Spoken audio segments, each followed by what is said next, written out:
I just want this virus stuff to clear up. It's Yeah, people are just so stupid, man, with this virus. I know people are dying. Like I was saying, I don't know about with my sister's baby dad. I don't think necessarily. I don't know if it was coronavirus or just the fact that he had died of a massive heart attack or a stroke. But I feel like maybe coronavirus, maybe the stress of it could have taken him out too. I was reading an article today that said that a lot of people, coronavirus is exposing underlying health issues, and that's what's taking a lot of people out too. Yeah, and see, what it is people have to stay out of the hospitals. Stay out of the hospitals. When you go in the hospitals, that's where you're getting the virus. You're getting it at the hospital. Yeah. Because out here they had a very low percentage. It was only one case out here. One. And then it was close to a month ago. These stupid niggas out here. Oh my God. I've never seen so many stupid black people in my life. They had Walmart open for 2 nights in a row, and they was over there doing vaccinations, and you should have saw the line. Dang. You should have saw the line. And I'm looking at all these stupid niggas, and you know me, I'm gonna say what I want. I'm walking to work. I said, y'all are some of the stupidest niggas I've ever seen in my life. Who you talking to? I'm talking to you. Okay? Now, I could have got killed, but you want to know something? So what? You some of the Right. stupidest niggas I've ever seen in my life. I said, y'all gonna let this government poke you with a needle? And then, what was it? A week and a half after? The increase of people going into the hospital, getting checked for the coronavirus. They sticking you with needles in the hospital, diagnosing you with the coronavirus. That's because you started at Walmart. They made you sick. They gave you some symptoms of the coronavirus at Walmart, and then you running into the hospital, and then they just shoot you up with some more stuff. And next thing you know, you got the coronavirus. Right. Keep them crackers out of your veins. Yeah, because they're already in them enough already genetically. Yeah. We don't need them no more. They're stupid. Stupid people. It's almost like black people want attention so bad that maybe I'm sick. I mean, it's almost like they dying for attention. They want to be sick, because they want attention or something. I mean, it's strange. I call it puppy dog syndrome, if you know what I mean by that. Mm-hmm. Like little puppy dogs, they always starve for attention. They do anything for attention. That's our people. Well, I ain't gonna say our people. That's Negro. Mm-hmm.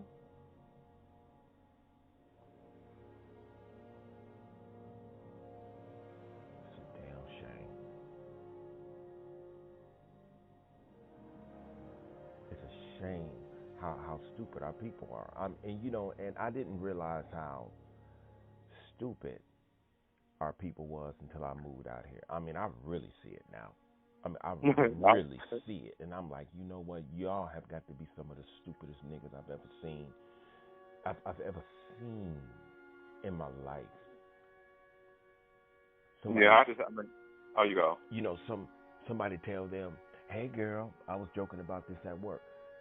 Somebody tell them, hey girl, it's gonna be some blue cows dropping out of the sky tomorrow.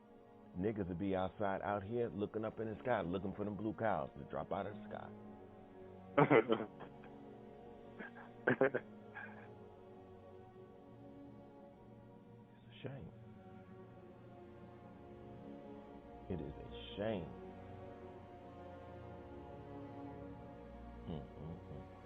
What would you get ready to say? I was gonna say, it sucks that we got to be a part of people that look like us who are stupid. Mm-hmm.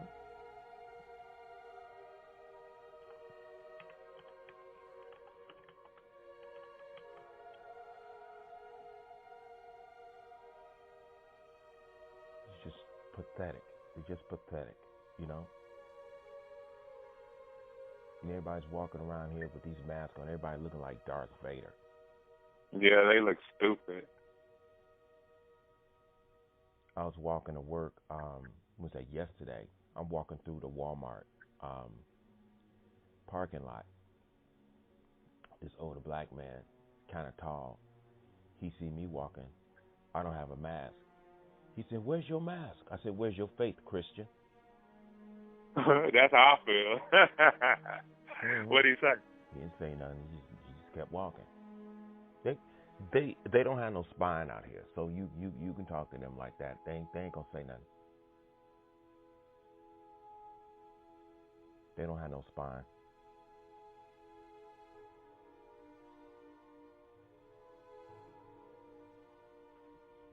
It's a shame. My executive manager, we call her Miss V. She was passing out some forms for everybody to fill out, and she was saying that we're going to have to start wearing some papers on us, so when we go home, walk the streets at night, and when the cops pull us over and ask us where we're going, we got to show them our papers. And I just started laughing. She said, "David, please fill it out." I said, "I'm not filling that out." I said, "Now, is this mandatory? Can I get fired?" She said, "No." "All right, I'm not filling it out then." I said, "Ain't no cracker going to tell me where ain't nobody going to ask me where I'm going. No, nobody is going to tell me where I can go and where I can't go. Absolutely not." I said, "This is the reason why this government has so much control over y'all right now, because y'all always, well, we have to." No, you don't have to do nothing. Do you have your papers? Didn't I just show you my badge? Yeah, okay, I'm going home. Get out my way, man.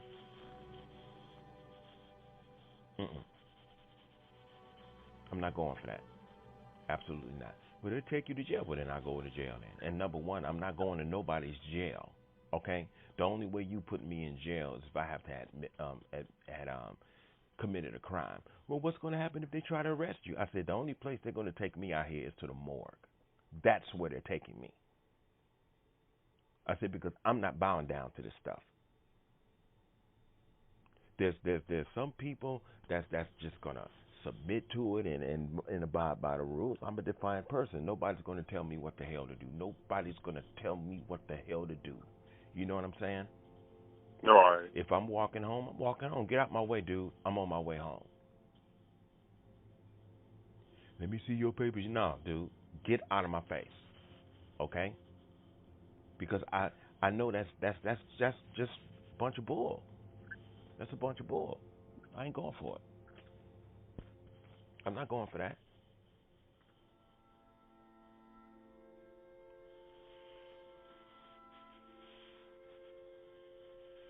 People at work looking at me all crazy. Go ahead and keep looking at me crazy.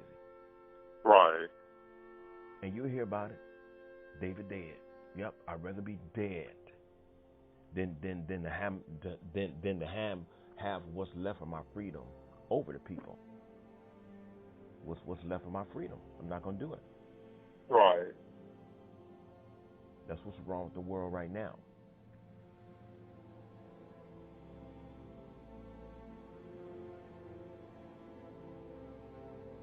I ain't going for it. And I don't care how it makes me look. I don't care what people think. I don't care how they feel. They say, "Well, he's this, he's that." You can call me whatever you want. I'm not going for it. Where are you going? What? Are you serious? You tripping? Right.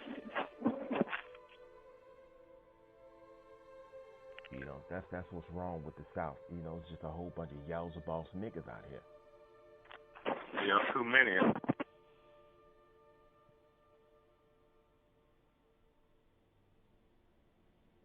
So is he still working, Andrew? No, he ain't working either. Not right now. Yeah, because they got Las Vegas all shut down. Yeah, I heard or whatever. Like your sons, like had they been able to work since they with Amazon? Yeah, he's still working from what he's telling me. Oh, okay, that's good. Yeah, plus whatever I've been ordering on Amazon, I've been getting all my stuff on time. So yeah.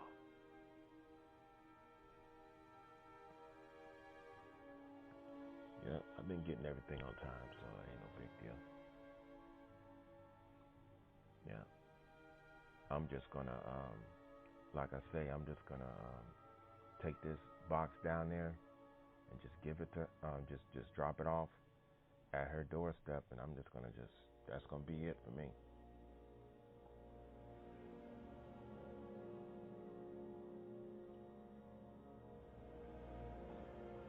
Yeah, just do that, just walk away.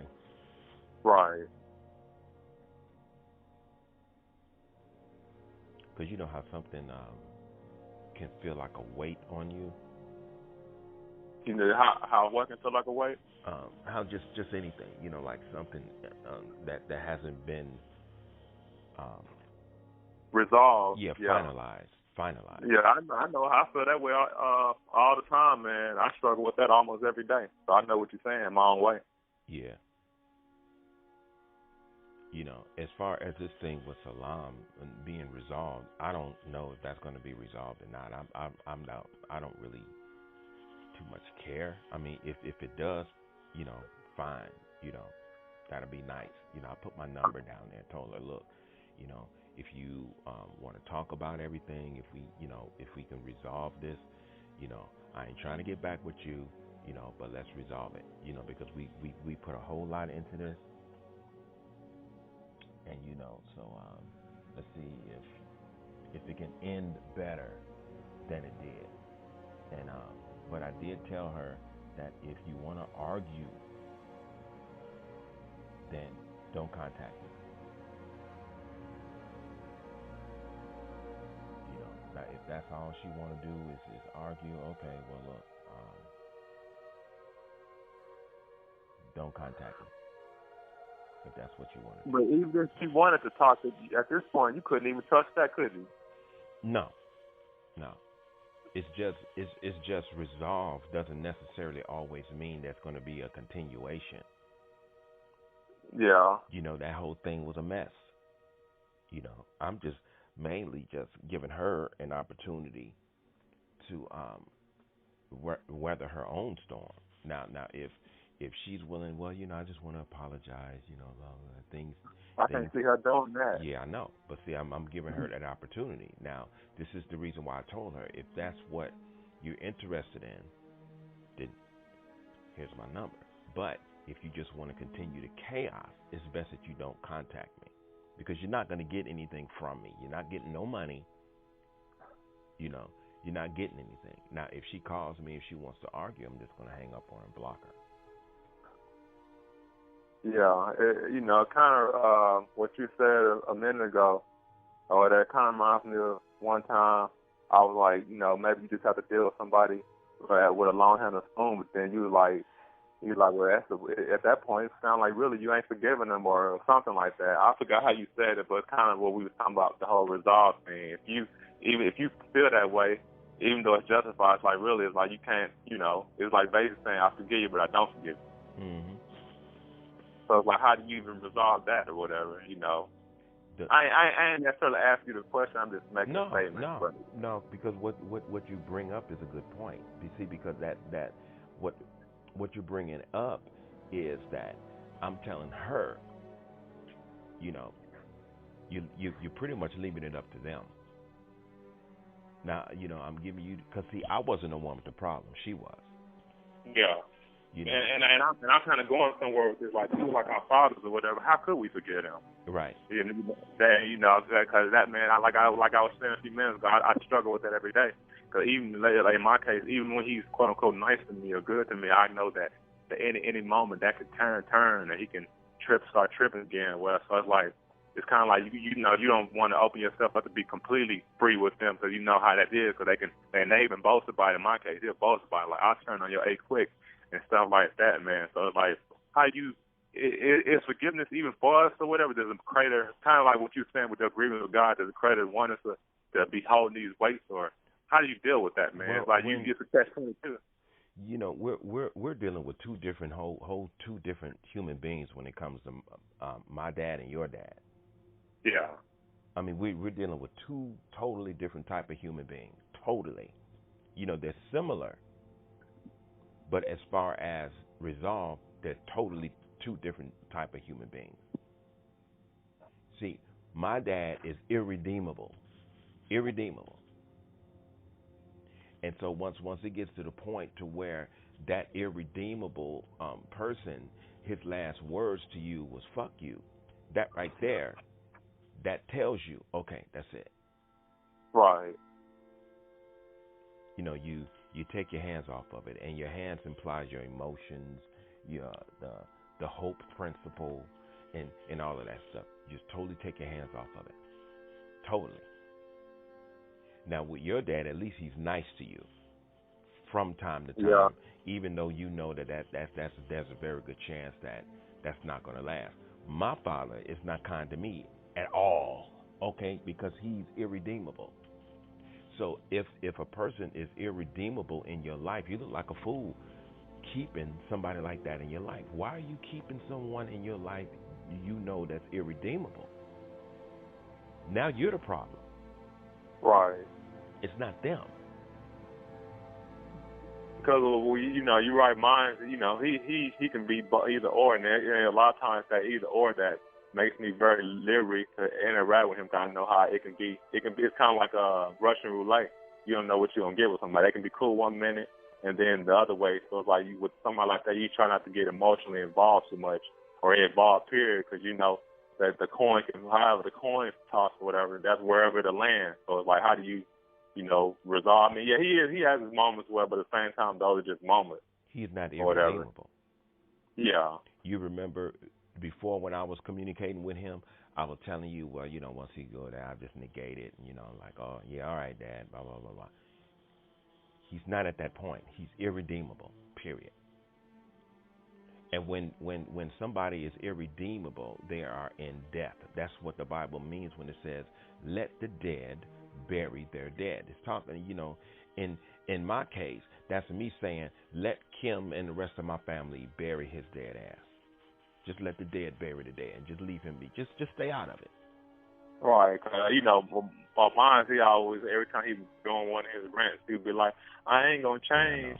And stuff like, you've heard him kind of say stuff like that. It's like, somebody like that, how do you even deal with somebody like that? Sometimes in my mind, I was feeling like these people that we've been around, like, even though your part is way worse than mine, I feel like they're maybe, and don't get me wrong when I say it, I feel like they're maybe bigger than God, too big for God or whatever, that they so stupid or whatever that they can't change, or they they ain't gonna never get right. People always talk about praying for people like that, but I mean, I gave up on that a long time ago. I feel like the hell with them people. If they're people irredeemable, who are like that. If they're irredeemable, what are your prayers going to do for them? Right. I mean, that's just like when I was driving a bus, and it was a woman who got on the bus, and I forgot what we were talking about, but it was about some people who had died. And she said, well, we just have to pray for them. I said, pray for them for what? Those people are passed on. Pray for them for what? You just pray for, let God, you just hope that God let them in. I said, so you saying that you're going to convince God to let somebody in heaven? I said, dead people don't need your prayers. Those people are passed on. I said, if anything, they praying for us. Yeah, no, they don't. It's pointless to pray for us because me, once I leave here, I could care less what's going on this planet. I don't care. Right.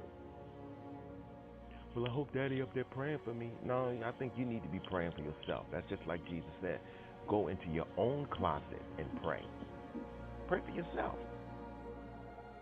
And therefore, if you already know that there's something within you that needs improvement, do it. Why are you asking God to repair something for you that you know that needs to be done?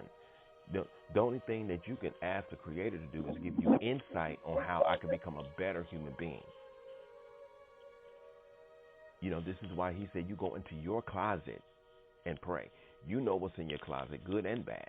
Asking for somebody else to pray for you is ridiculous to me. Because that person doesn't know everything about me.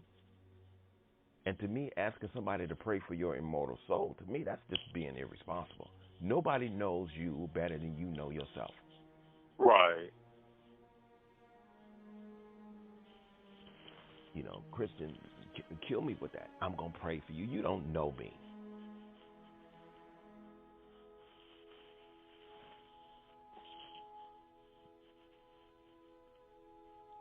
You know, and this is what I was saying. With him, once they show themselves to be irredeemable, it means that they're dead. And those who they still have a relationship with them, they are considered dead because of the status or of your life. See, you've been put in the position to where you've been made a total outcast by a person that's irredeemable. Therefore, when that person who is irredeemable is in death, those who still have a relationship with them are in death. I mean, because you are you've been made a total outcast.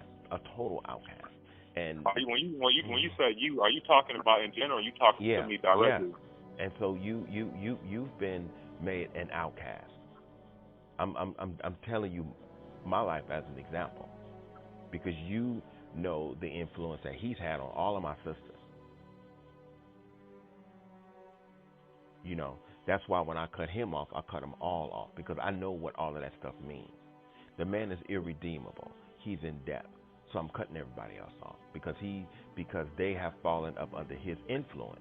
And see, this is what Jesus was telling Peter when Peter said, "Well, look, my father's died. I have to go back and bury my father." He said, "No, you let the dead bury their dead." Understand what that means? People who live in a bubble or have a little bubbly, understanding of it. Well, he's a loving person, yeah, but he was real too. He was real. That's why he said you let all that go and you follow me. He was even saying that psychologically, follow him and follow him emotionally. You had to cut those people off and let the dead bury their dead. Yeah, because even like at one time I told my mom or whatever, I was like, you haven't been the same in 10 years or whatever, based off of his influence. I Mm-hmm. feel like she died 10 years ago in many ways, because the way she is now is not the same mom that Right. she was 10 years ago. The mother So, and who. it's because of his influence. That I told her, I was like, man, that's why I kind of don't. I be going out of my way not to be around because of him. Because I know how when you are around him, you change, your whole aura changes. And I'm like, I can't. I can't. It's enough dealing with him alone. Mm-hmm. But when it's like you, it's like I'm dealing with two of him, and I can't handle that. Yeah. And I'm not gonna handle that. And so that's the whole thing of being pushed out, and you're made an outcast in a sense. That's pretty much what I'm saying. Yeah. Now he's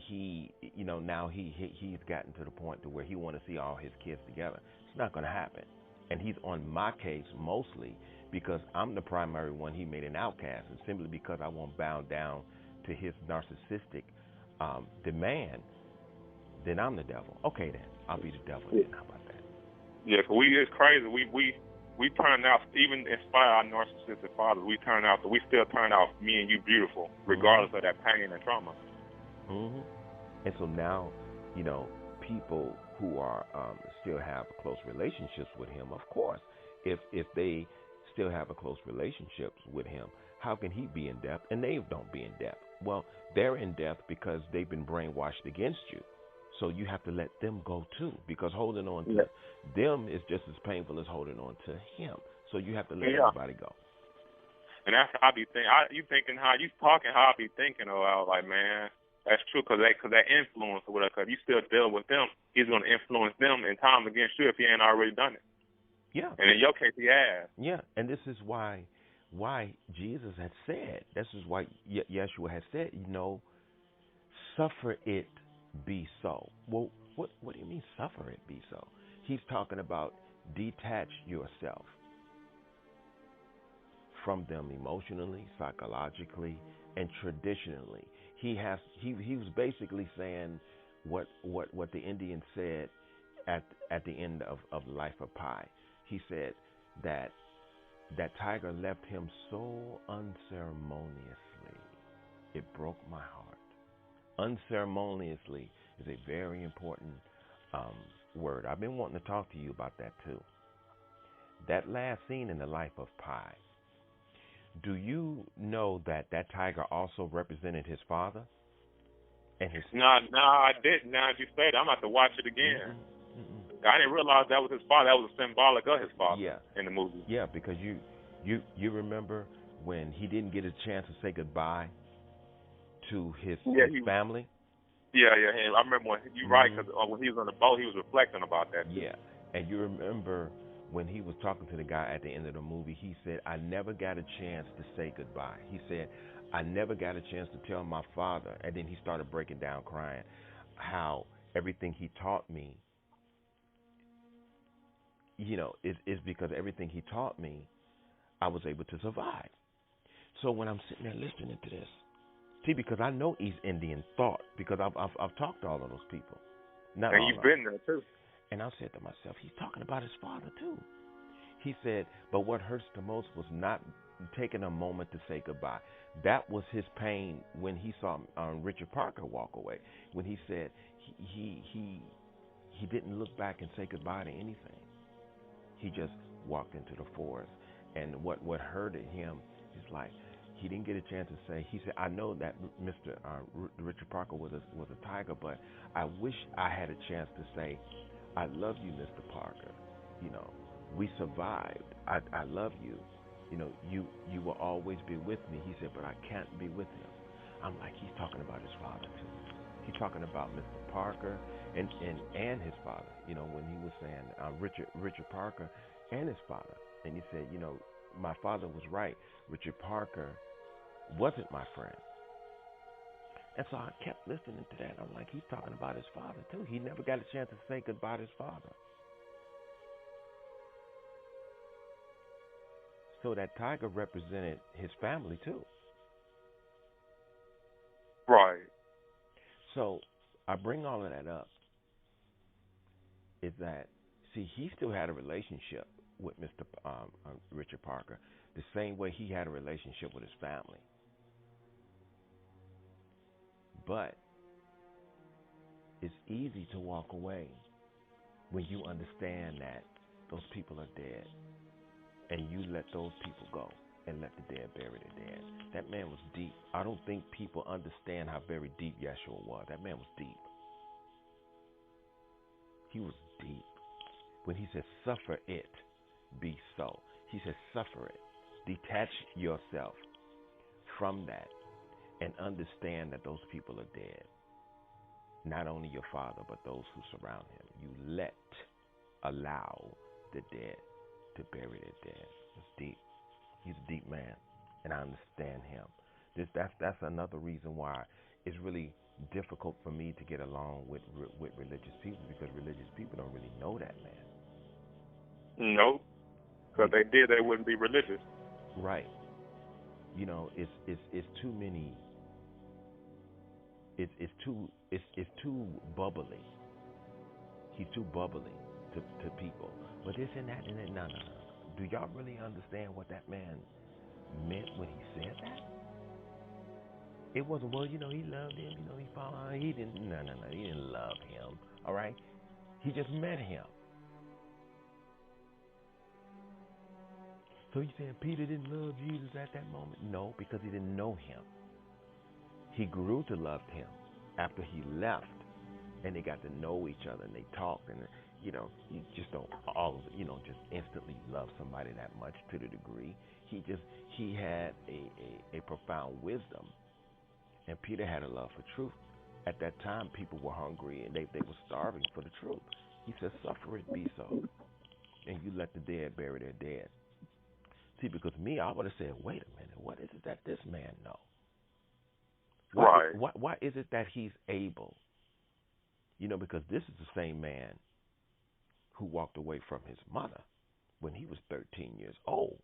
And this is the same man who was gone for 18 years, and he's coming back at 30 years old. And he's not going home. He's going straight to the temple.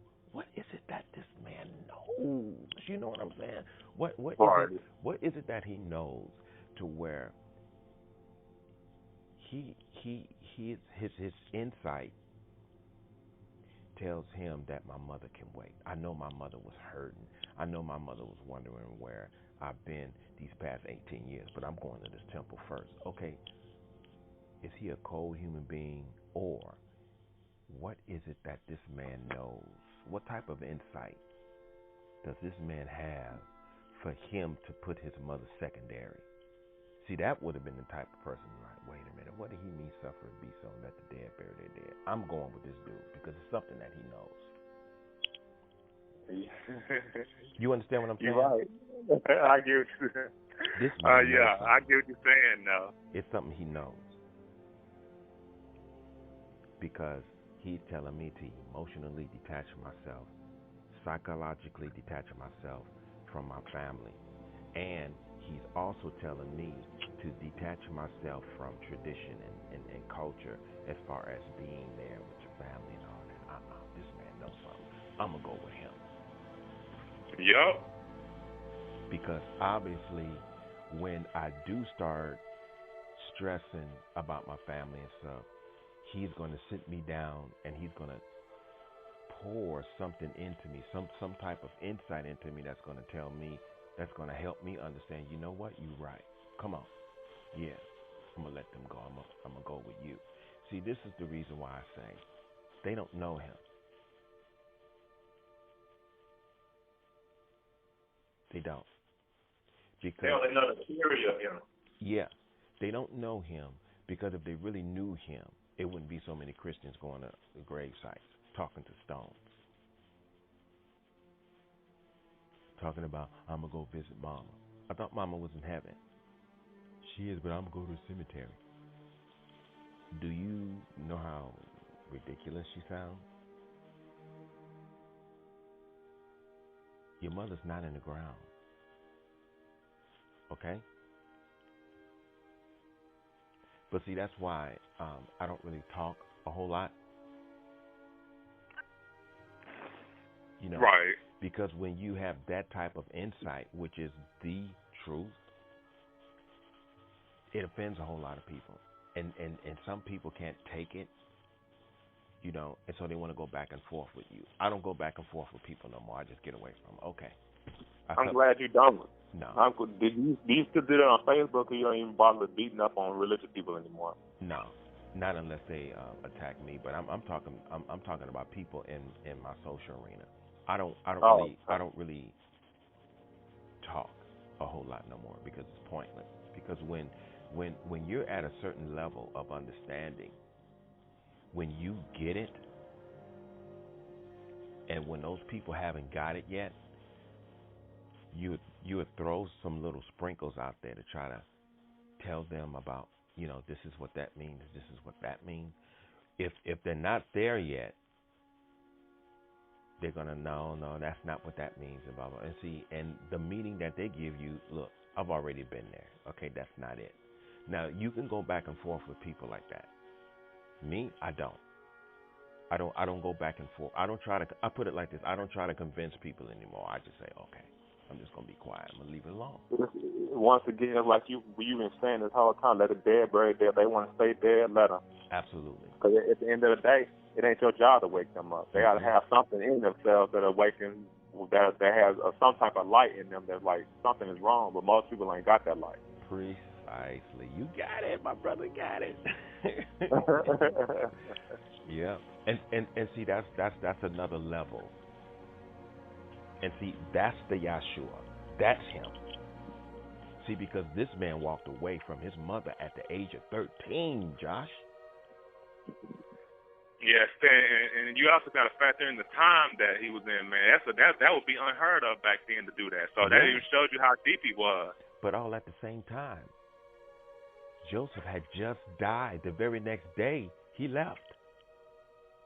So yeah, because Joseph did pass away when he was young. You're right. Yeah, but the very next day, if you go into the Bible, it tells you that he disappeared. The very next day, your mother's husband died. Aren't you going to be there for your mother? No, he left. Ooh. Do you understand how deep that is? Yeah, that's wild. He didn't stay there to mourn with his mother. You know how it says mourn with those who mourn? Yeah. Not him. He left, bro. I'm like, ooh. And then when he came back, he went straight to the temple. He didn't go straight home to even apologize. Mama, I'm sorry. I know I should have stayed. See, that's that common way of thinking. What is it that that man knew? See, me, I'd have said, what you mean don't go home and see, that's that emotional perception. What you mean don't go home and left the bed there? I'd have like, wait, hold on. What this man know? What does he mean by that? I'd have said, okay. Then my mind would have went back to my relationship with my family. Yeah, my dad is a piece of garbage. My sisters and them and everybody, blah, blah, blah, blah. See, obviously it was something that was going on with Peter's family social circle that made him like, okay, well, I'm going to go with this man. Because I would have said, okay, I'm going to go with him and see what he knows. Because it sounds like to me this man is on to something, because I do have issues with my family. I have to go back and bury my father. I got to go back and do this. Jesus, Yeshua said, nah, you just let the dead bury the dead. Suffer it be so. Okay, what do you mean suffer it be so? Teach me how to suffer it be so. Teach me how to deal with that. Show me. What is it that you have to tell me that's going to allow me to understand exactly what your insight is and why you have that insight? That's my way of thinking. Right. Instead of grieving with that pain, show me what is it that you're going to tell me that's going to help me negate that pain to the point to where he told him to suffer it be so. So within that suffering it be so, there's an understanding in there that's going to prevent you from grieving so tremendously. I want to know what that is. Tell me. Right. You know what I'm saying? You're right. That's why I said I'd have went with him. What is it that you know? You want to know what that reminds me of? What? I think I told you this back in 2015 because I overheard in one of our conversations. I remember my telling you about this white man who was homeless in Las Vegas. This white man he was homeless, but he never had a smell on him. and I remember going up to him one time. I tried to get this man $10, and he said, "No, I'm okay, bro, I'm okay." And when he walked away, I said to myself, "Wait a minute, this is a homeless man. He just turned down $10. What is it that he knows? He knows something. Right. This man knows something." But you want to know what was amazing? That every time that I saw him, I how can you approach a person curious about what they know about their comfort of being what is considered homeless? Right. How do you approach them? And that's what prevented me from getting the information. But see, Yeshua left that door wide open. He said, "Suffer it be so and follow me." And when Peter went with him, you never heard or studied in there, because I looked, Peter never spoke of his father ever again. I'm like, wow. He never spoke of that time ever again. Well, what did he tell him? I'm like, ooh, man, I wish I was there to hear what he told him on how to deal with that. Right. I bet you that was profound. I bet you that was very profound. Yeah, we just have to leave it to the imagination. Imagine what he did teach him. You can't use your imagination, because then you're gonna come up with a whole bunch of stuff. Oh yeah, you come up know. with anything. You right. know, it's sacred. If you wasn't there, you just missed it. Right. Yeah, it's one of the things that you got to experience. Yeah. Because you can't say, well, I bet you he told him this, I bet you he told him that. No, that's information you already know. So he absolutely did not tell him that. That's just something we'll just never know. And that's the beauty of it. It's uncontaminated, because if we knew, we probably Mm-hmm. ruined it. But I do know one thing that I have noticed about since my great grandmother passed, and I've been wanting to talk to you about this too. Since Graham passed in 1982, and by the family shattering, going in different directions for the past almost 50 years, people who I grew up with in that very same house, due to the fact that I have not seen them in so many years, even though I was very close to these people, do you know when they pass on, I barely feel anything? I can imagine. Because it's been 40 years. Right, it's been 40 years, and these people, like my uncle Kevin, who I was close to, my uncle Shorty, who I was close to, all of my uncles I was close to. My Aunt Ruth is on her way out. That's the woman who I used to go up in her attic and study. And I'm questioning the universe. Is it because I haven't been around these people in so many years? Of course, that's what it is. You know, you don't have you didn't have an ongoing relationship with these people. So emotionally and psychologically, it wasn't an ongoing relationship with them. So as time goes on, the love remains, but the consistency of having a relationship with them emotionally and psychologically, that begins to die down with time. So, okay, well, what is it with time in that perception? What is it? Is it the lack of relationship? It has to be. The lack of consistently, um, um, the consistent love and relationship thing. However, I'm the only person in the family that has been put in that position. Everybody else has got still have those close relationships. So what is it about me as an individual? The Creator says, I don't want you to suffer the pain of death of people who you were previously very close to, but I removed you from that realm and I got you here. So that when those people start passing away, it's not that you don't love them. You do love them. It's just that when they do pass, you're able to deal with it. Right. But you call around to all the other family members, those family members are devastated. And then they're looking at you like, are you okay? You tell them, yeah, Mom, I'm fine. You know, it's crazy we talking about death or whatever, because I think I told you this before. I think about it in regard to my pops. I think about him passing away almost every day. Mm-hmm. And I know a lot of times, a lot of that is just because of frustration over my life or whatever, and I shouldn't sometimes fess upon that. But I think about, also what my mom told me one time. She was like, I don't know if you remember me telling you this, but she was like, she had a dream once or twice, and he had passed away, and I didn't cry or anything. Mm-hmm. I remember she told me that years ago, and I think about that too when she, sometimes I'm like, dang. And she knows why. I think, huh? She knows why. She knows. Yeah.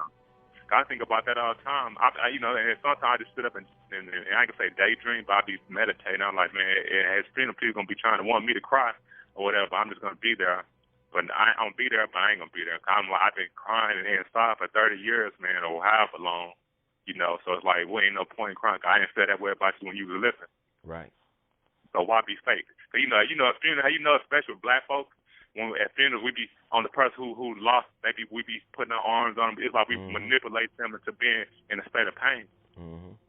Man, I can go on and on about black folks and black culture, man. That's why more and more, man, I hate so-called black culture. Mm-hmm. I see all it has ever done is contaminated us. I call it nigger culture. So that's what it is. It's fake. It's all entertainment. Yeah. It's all entertainment. And I totally get what you're saying, because that's one of the reasons why I'm not going to go to his funeral,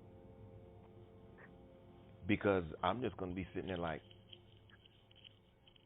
what y'all expect from me? Yeah. Y'all know how this man treated me, and see, that would make me out of the target, and I'm not going to be the target. You know what I'm saying? So it's just going to be, it's not going to be good. Right. if I'm there. Because, like I say, I'm not going to sit there and listen to them praise this man. And then by me being the son who was not the felon, the one who used to go to Mount Zion First Holy Miracle Baptist Church, they're going to be looking for me to speak. And then I'm just going to tell them, no, I don't have anything to say. And then everybody's going to be wanting to encourage me to speak. And then by me being who I am, I'm going to tell you the truth. And then it's not going to be good because I'm not going to be fake. Because you wasn't faking him when he was alive, so don't be fake when he's dead. The whole thing is, if you're going to respect the dead, if you're going to speak of the dead, be honest. Yeah. Because like I would start off and tell them, the person who I heard you people describe, I have absolutely no idea who you're talking about.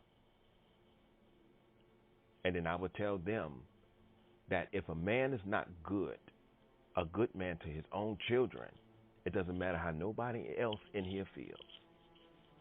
And now I think about that too, because me and you done talked about that a lot, about how, a lot of times society praises men, great so-called great men and so-called great women, but my thing is, and your thing is, if they close people who they close to, like their wife and their children, had a lower opinion of them, I judge them according to what that people close to them think instead of what the greater society thinks. Because people close to you, they know who you really are, whereas outside society, they had this picture of you. They think you're great and this and that, but you ain't really worth nothing. Mm-hmm. Your own family don't think you're worth nothing, right. Or they have a little opinion of you.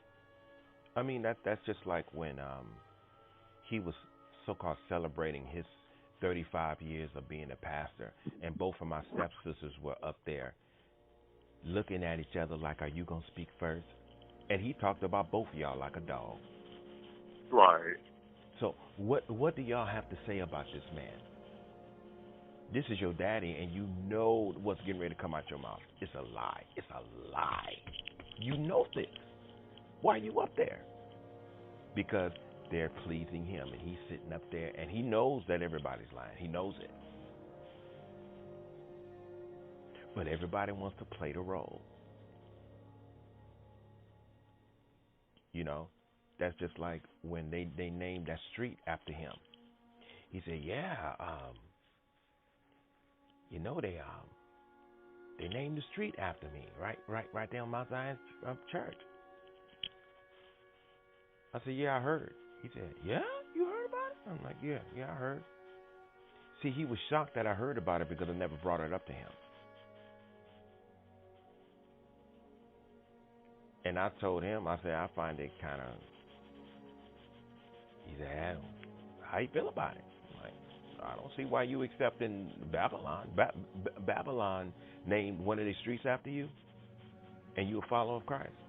That you sound like you sound just like that guy who you talk about all the time, Paul, who never stopped calling himself a Roman. Oh, here you go. Okay, well, let's talk about something else. Yeah. Because I don't play with this word. You know what I'm saying? I don't play with it. Right.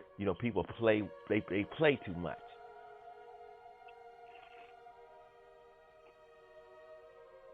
And as far as people playing too much, it kind of pairs back to what we were just saying about black culture. One thing I hate, another thing I'm growing to hate more and more about our so-called people is the fact they lie. I mean, you didn't said this, but you like niggas think everything is funny, and I noticed that. Mm-hmm. Even like when you listen to a lot of black comedians or whatever, a lot of the stuff that they joke about, man, you just sit back and meditate on it. A lot of that stuff is abusive. Yeah. And it's crazy. Like, man, our people are so broken and destroyed, man. It's like, if we just sat up and had the right mind about things, we wouldn't laugh at hardly anything that we joke about. Yeah. Because, see, a whole lot of the things that those, like you say, those black comedians joke about, that shouldn't be funny to you. You should be ashamed. You ought to be embarrassed. Yeah. One thing that black folks always talk about beating their kids, and I know me, you talked about this also before too, about so-called whooping children and stuff like that. Black folks, they it's like, I look at it like we learned a lot of that whole behavior and that whole culture from slavery due to the slave master and we pass that down to our children, we think that it's fine and dandy. Because you got a lot of black folks that say, "Oh, I turned out just fine and this and that," but really, did you really turn out fine? And I don't feel like they did, huh? Some of it. You know how our people always boasting about going to work late. Yeah. You know, we gonna be late. You know how we do it. We gonna be late. Yeah, but I bet you wasn't late on that plantation. I bet you was on time on that plantation. Now here you are. You got your freedom. You got your job, but it's cool to be late. You sound like you were a more productive human being when you was a slave, Negro. Oh man, Negroes ain't ready to hear that. You understand what I'm saying, though, right? Yeah, I know what you're saying. That's why I'm laughing. I mean, that's just like D.C. Curry, right? Who? D.C. Curry, that Oh that yeah, comedian. Yeah. He was talking about black stores, right? And he was talking about the black stores that the black people who live upstairs in the apartment. He said they open up their store at 8 or 9 o'clock in the morning. You go there and it's 10:30. They late. He said, now how the hell you gonna be late? You live upstairs in the same damn building. Unproductive. You got your freedom. You got a store, and you're still late. But you was on time on that plantation. That white man came in there and said, "Nigga, get in the field." And I bet you didn't tell him, "Hold on for a minute. I'll be out there in a minute." No, you're not. You coming out there right now. Yazabos, yazabos. A lot of these black people out here that are managers in these institutions, a whole lot of the black people out here, I wouldn't be surprised if they if they are descendants of black people who own plantations out here, or black overseers who were on the plantation. Yeah, I wouldn't. That's something to think about, but you're probably right. Because it makes sense. Yeah, because a lot of these black managers out here, the way that they treat their people, it's a shame. I'm not saying that allow black people to compromise. I'm not saying allow our people to compromise their positions and their work ethics. I'm not saying that at all. But what I do notice is that black managers are very hard on black people. And I'm studying the people out here. And I'm saying, okay. I'm wondering if this particular person, if their so-called ancestors were plantation overseers, or was their relatives were one of the black people who own a plantation out here in America. And that characteristic was just passed down in the genes, and this entrepreneur or higher intelligent black person just so happened to become a manager in these times, and they are treating their workers the same way that their ancestors or relatives treated the slaves on their plantation, whether they were white, right. black people. So living out here is a very interesting study, because I'm studying our people out here, the Southern mentality, the Southern sentimentality. Also, that's just like I think you might have heard it in one of those videos I made when I was in a grocery store, and this black cashier woman said she thinks that this is God's way of punishing us because we don't appreciate America. Oh. And I told her, I'm like, are you serious? She said, yeah, we didn't appreciate America. I said, you know what? I said, I wonder how would our Indian and African ancestors, how would they react to you hearing that madness you talking? I said, right. Because they were beat into having to call themselves American. I said, they reject the title American. I said, but y'all love it. Y'all love running around calling yourself American. I said, that's like somebody planting an apple tree and it's sprouting oranges, and you eating from the tree. Yeah, I know the root was an apple, but I'm gonna go ahead and eat this orange. I get exactly where you're coming from when you use that analogy. You know, you are proud of something, to be something that had to be beat into those people before you. You sound like an idiot. Well, and then it just goes back to what I was saying about so-called slavery. Parents bragging and boasting about doing that to their children. Mm-hmm. And it's like, even Christianity, man, a lot of our people, they know that. The only reason why we were so-called Christian now is because of slavery, but yet they still brag about it and stuff. It's sick. Yeah, and you want to know what's even more ridiculous is that you would tell them exactly where that story came from. And it was a folk story. It was a folk story, okay? It was based upon somebody's point of view about spirituality and politics, and not becoming a manifestation of the ills of, the ill policies of politics, you might as well say. You can live in America but not be of America. Like it says, be in the world but not of the world. You can be in America, but don't ever call yourself an American, because when you call yourself an American, it means you think as an American, you feel as an American, you act American. That arrogance. I told you and Brother Aaron, I felt when I got off that plane for the first time in India, when I had that Western suit on, and I felt that energy, that arrogance, And then when I got in the field, and I felt these people, and I felt the beauty of those people, and I realized these people are not dirty. I am. Right. I'm the filthy one. I'm the one that's walking around worrying about getting dirt or mud on my dress shoes and all of that. I was the filthy one. It wasn't them. The simplicity. They're not worried about Wi-Fi. They don't care about cell phones. That night I sat up and I talked to David and his wife, and I broke out into that sweat.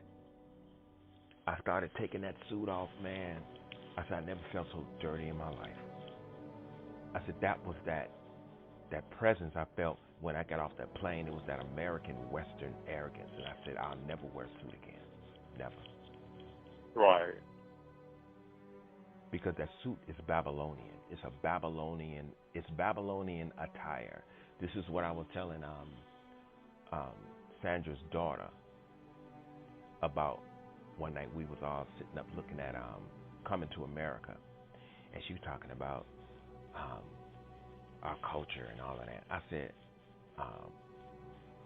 Pooh Bear, are you really looking? Look at those Africans, so-called Africans. I said, they wearing a Western attire.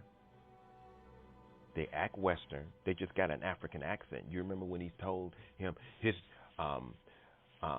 he thought that he could buy homeboy away. And he said, this man is beneath me and so is his daughter. That's a Western way of thinking, okay? And he's dressed in the Western attire. He's staying at the Waldorf Astoria, Mm-hmm. Those people are not Africans. Those people are Westerners. And she looked at, she said, wow. I said, it's a state of mind. This is what he meant when he said, you can be in the world but not of the world. But Paul turns around and says, in Rome, do what the Romans do. No, you don't do what the Romans do. And those who didn't do what the Romans did got fed to the lions. Because if they would have done what the Romans did, they wouldn't have got fed to the lions, Paul. Yeah. This is why I tell people, don't listen to Paul. A lot of, even among so-called Christians or Israelites, Paul is looked at as like a heretic now. Yeah. Because so much of his teachings have brought in a lot of confusion. Do what I say, not as I do. Hypocrite. He's a hypocrite. That's what he is. He's a politician. And this is the reason why Paul never stopped calling himself a Roman. And this is the same person that says you're supposed to be a new creature in Christ. Well, then why do you still call yourself a Roman? I think it was justified that they buried him, that they hung him upside down. I think that was legit. Yeah, at the end, I think they cut his head off. He died tragically. Mm-hmm. Since they say the cross symbolizes supposed to be divine, well, he definitely wasn't that. So yeah, you go right ahead and turn him upside down, because isn't that what the so-called Antichrist supposed to wear a cross around his neck, and it's supposed to be a cross that is upside down? Yeah, go ahead and nail Paul to that one, because he taught something that was in total opposition of what Yeshua taught. He hated women. He never stopped calling himself a Roman. When Jesus, when Yeshua said, "My kingdom is not of this world," that's why I say a lot of them don't know him. And so whenever I get into the biblical talks with people, once I start hearing them talking, I'm like, okay, all right, I'm gonna leave it alone. Bye.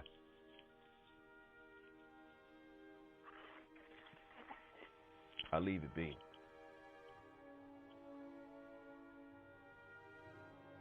Because a lot of people just don't get it.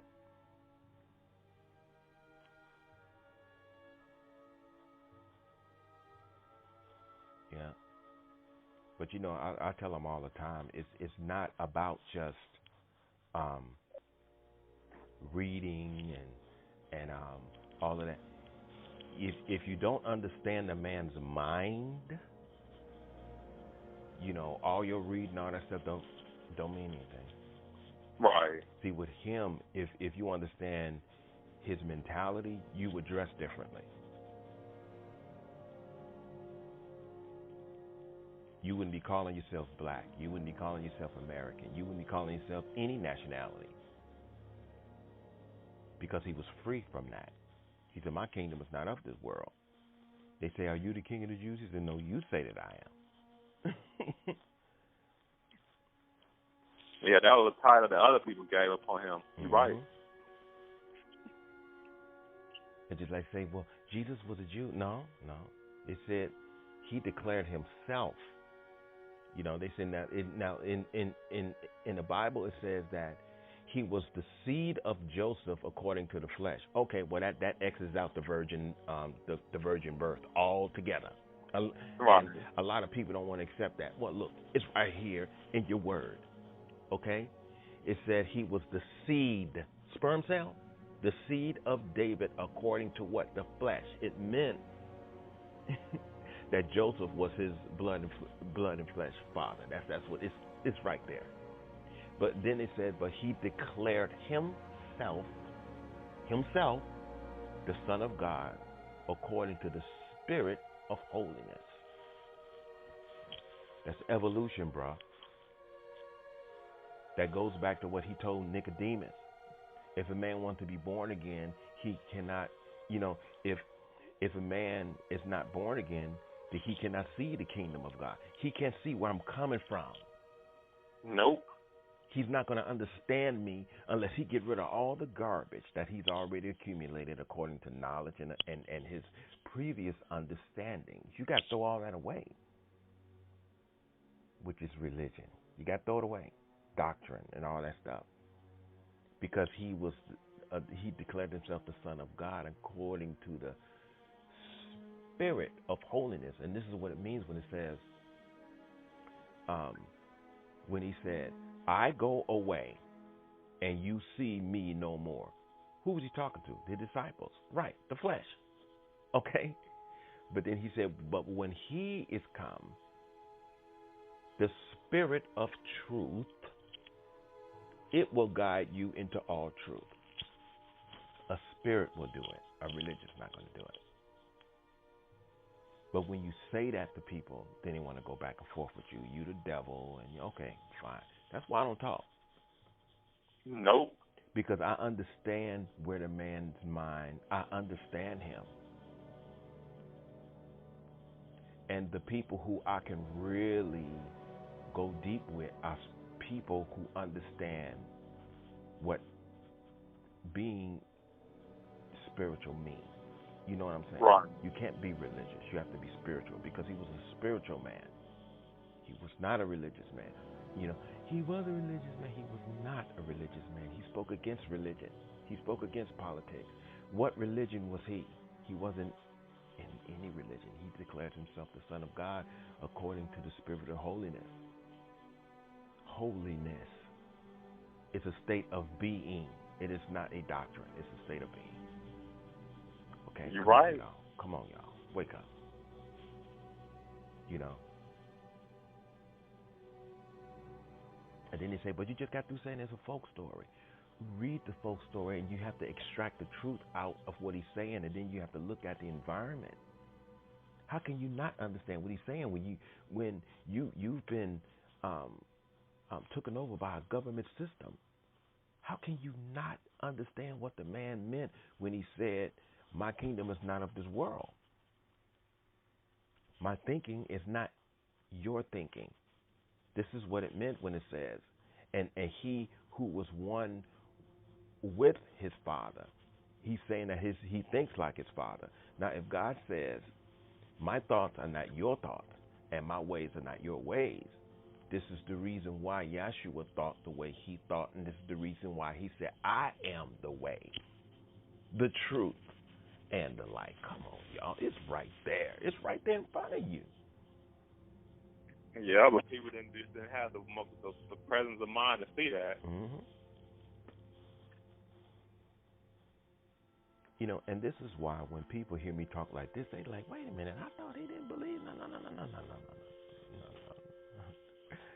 No, you can't just throw his name out there if you don't know the man's mind.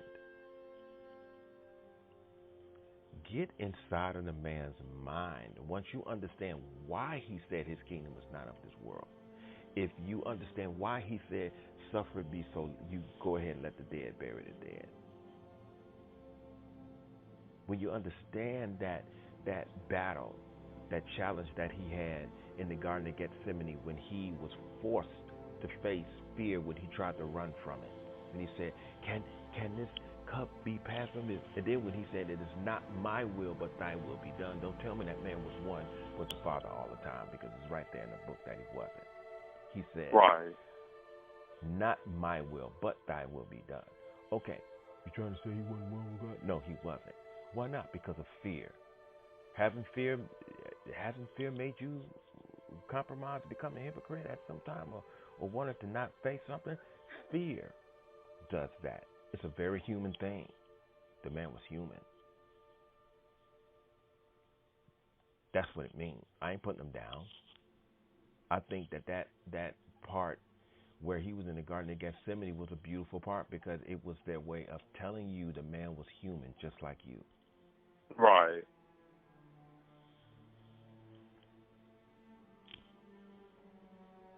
And if people will understand that, they will see the man was very human.